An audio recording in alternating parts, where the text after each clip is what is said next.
The prosecution rested yesterday after 25 days of presenting their case against Larry Millete for the murder of his wife, Maya. As a reminder, Maya's body has never been found. So this is really difficult to prove. But after hearing all of their evidence, and I know everyone is innocent until proven guilty, if I were sitting in the jury box right now, I think they have proven this. I'm working from a lot of notes here today because I'm going to do a full recap of everything you missed over the last 25 days or 29 videos. If I were on the jury, everything I'm about to present to you would tell me that Larry had the motive, he had the means, he had the opportunity, he sought out methods. There's evidence that he was looking for ways to do it. And there were noticeable signs of escalation over the last year of Maya Millete's life. We've seen nearly 60 witnesses take the stand, so I've broken them down in sort of clusters by type of person. So for example, I put like the police and the investigators all together. We find out from the police officers and investigators who took the stand that they had spoken to 68 different people, witnesses who had stories. They executed more than 50 search warrants and they followed up more than 100 tips that had been called in. Larry was named a person of interest in July of 2021. Again, she went missing in January. And then after a 9-month exhaustive investigation, they arrested Larry finally in October of 2021. They testified on the stand things like when they entered the home, they discovered that Maya's purse, her credit cards, her personal items were found in the home except the phone. Nobody's ever found her home. But there was no sign of departure, meaning there's no sign that she packed a bag. There's no sign she didn't leave a note. She didn't say goodbye to anybody. There were no signs that she made any plans to leave on her own. There was also no crime scene. So it's fair to say there was no crime scene, but there was also no sign of departure. They served a warrant on his car to find it was unusually clean, and I'm going to explain why later in this video. They also, on one of the search warrants, went back to the home and found 2 vials, one of which contained hemlock. Talk more about that in a moment. They also found out that Maya had plans, meaning through all of the people they talked to, from all the things they found, she had future appointments. So she had appointments with attorneys to seek a divorce. She was seeing a therapist and had set up future appointments. She was working with a photographer so that that photographer could take professional photos of her and the kids. She was planning her daughter's birthday party in Big Bear. She was planning with friends to go on travel and celebrate her 40th birthday later that year. Maya had plans. Maya did not disappear. Several of her friends and coworkers testified, and some of these are direct quotes. Quote, "If anything happens, it was Larry." Quote, "Maya was exhausted. He wouldn't leave her alone." Quote, "She wasn't in love with her husband anymore." They told stories of him constantly monitoring her, using a calendar, a Google Calendar, to track her. Maya told her boss she was going through a separation. She had another friend that said that they met to discuss estate planning, and Maya admitted to her that she had absolutely no control over her own financial situation. She had no idea where the money was, what accounts it was, and she had no access to it. Quote, "Larry handled everything." The friends all said, and the coworkers all said, that Maya and Jamie had hidden their affair from work. There was only one woman and one boss that knew about the affair, but Larry did threaten to expose them. Quote, "Larry monitored Maya's social media. He acted as her. He behaved like he was her in their group chats. And then he blocked some of her friends from social media so she could no longer contact them." Quote, one of them said, Maya said, quote, "I'm afraid Larry will hurt the children to hurt me."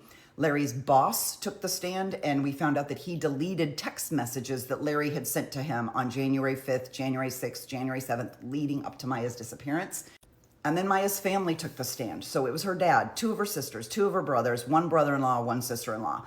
Collectively between this group, we learned that one of the brothers went to look for Maya at the home on the day of the disappearance. Larry seemed very unconcerned, said he was at work all day and that his phone had died. 3 different family members testified that Larry told them he had a gun and he was looking to kill somebody. He wanted to use it. 3 testified that Larry had at one time or another discussed with them the options of paying somebody, a hitman, to get rid of Jamie Laird. Maya had moved out of their family home in May of 2020, which started a wild, frantic, this is probably the kickoff of Larry's true escalation. They all testified that Maya and Larry had been fighting at all of the family gatherings all the way through Christmas. Sister Mary Chris said she was the one that had to call the police because Larry seemed unconcerned that his wife went hiking on the morning of the 8th and had never returned. So on the night, almost midnight on January 9th is when they finally called the police, and it wasn't Larry who did it. They also testified that Larry didn't join any of the searches the search parties when they were looking for her. Larry did speak with sister-in-law Genesis about hemlock. He was asking her questions about plants that could kill people, there could be deadly. She really honestly believed he was talking about himself and self-harm, not harming Maya. And I'm clearly going to run out of time, so this is probably going to go 2 videos because I still have 2 more pages of notes. Different evidence that was found. So we discovered that Maya's phone no longer had service as of January 7th. Her last call was at 5:48 p.m. Her last search, like her last Google search, was at 8:12 p.m. That search had to do with alimony payments and mortgage costs in the state of California, as if she was looking up details for how to divorce her husband, how she could financially survive.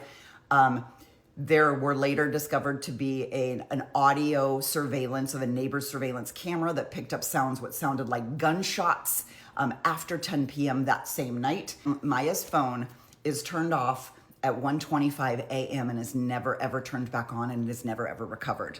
Larry's phone was manually turned off for 12 hours on January 8th. We discovered that Maya had no control over her finances. She had no access to any of the money from their accounts.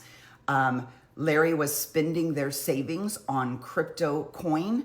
Larry washed his car 14 times in 7 days. This was all the financial people telling us this. Larry did try to get a neighbor to fix the scratches on his car that they believe were that got on the car from when he was out in the desert somewhere trying to dispose of Maya. A bunch of people testified that hemlock is very deadly. Even a small amount could kill, and there is no practical use for it. There's no reason for anybody to gather and collect hemlock and keep it in their home. Maya was also seeing a therapist, and he talked about different types of control. What Maya was explaining to him, he testified, was definitely domestic abuse, especially the financial control. He heard testimony of both Jamie Laird and his wife, or his now ex-wife, Patricia. Jamie Laird was Maya's affair partner. We learned that the physical affair happened just within a couple of months of after him going to work with her, but he does have an alibi. They were both at the hospital. Patricia was having a baby. They checked in on January 7th when she went into labor. The baby was born on the 8th, and they were at the hospital until January 10th.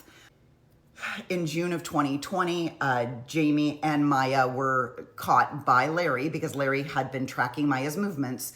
They were discovered to be sitting in a parking lot in Jamie's truck, talking to each other. Maya was crying. It later was revealed on testimony from Genesis that a couple days before the truck incident, Maya had been homesick, couldn't barely get out of bed. Genesis found out that Maya had had an abortion. Jamie testified that they had coordinated their denials. They never had any falling out, so Jamie doesn't have any sort of motive whatsoever. In fact, he confessed on the stand that he had been in love with Maya, but he had reconciled with Patricia. They had that baby and then went on to have a second baby. He did talk to Maya in January before her disappearance, and he said she sounded defeated, that she was absolutely getting a divorce, but Larry was making it very difficult. Patricia, for her part, did not believe there was an affair. She saw no signs, she saw no evidence.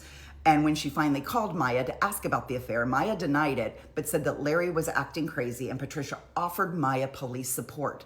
Can I get you a restraining order? Is there something I can help you with? And Maya denied her help, which now we know she should have taken it. Please come back from part 2 because there's so much more to tell you.